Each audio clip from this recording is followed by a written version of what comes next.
বাংলাদেশের পাসপোর্ট ক্রমেই শক্তিশালী হচ্ছে।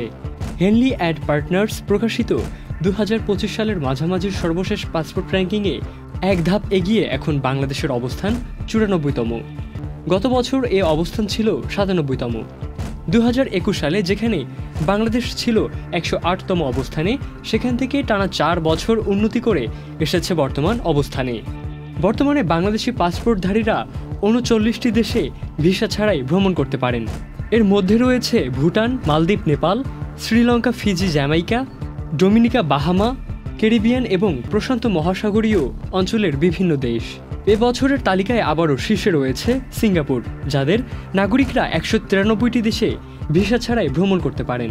দ্বিতীয় স্থানে রয়েছে জাপান ও দক্ষিণ কোরিয়া 190টি দেশে। তৃতীয় ও চতুর্থ স্থানে রয়েছে ইউরোপীয় ইউনিয়নের বেশ কয়েকটি দেশ। আর পঞ্চম স্থানে রয়েছে নিউজিল্যান্ড, গ্রিস ও সুইজারল্যান্ড। এলএমই সার্টিফাইড বিশ্বসেরা কপারে তৈরি ওয়ালটন কেবলস, যা আপনার স্থাপনাকে রাখবে সব সময় নিরাপদ। অন্যদিকে সবচেয়ে দুর্বল পাসপোর্ট হিসেবে রয়েছে আফগানিস্তান। দেশটির নাগরিকরা মাত্র 25টি দেশে ভিসামুক্ত ভ্রমণ সুবিধা পান। গত 6 মাসে ভারতের পাসপোর্ট সবচেয়ে বড় অগ্রগতি হয়েছে। 85তম স্থান থেকে উঠে এসেছে 77তম স্থানে, যদিও তাদের ভিসামুক্ত গন্তব্য মাত্র 59টি। সৌদি আরবের অবস্থানও উন্নতি করেছে, তারা এখন 54তম। অন্যদিকে যুক্তরাষ্ট্র ও যুক্তরাজ্য র্যাঙ্কিংয়ে পিছিয়ে গেছে। যুক্তরাষ্ট্র নেমেছে 10ম স্থানে, যুক্তরাজ্য 6ষ্ঠে। গত এক দশকে বিশ্বের 16টি দেশের পাসপোর্ট র্যাঙ্কিং কমেছে।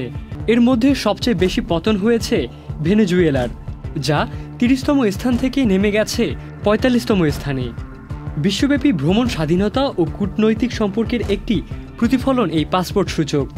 বাংলাদেশের ধারাবাহিক উন্নতি এই খাতে আন্তর্জাতিক বিশ্বাসযোগ্যতা ও অবস্থান শক্তিশালী হওয়ারই ইঙ্গিত দেয়। ইবনে সাঈদ অঙ্কুর, চ্যানেল আই।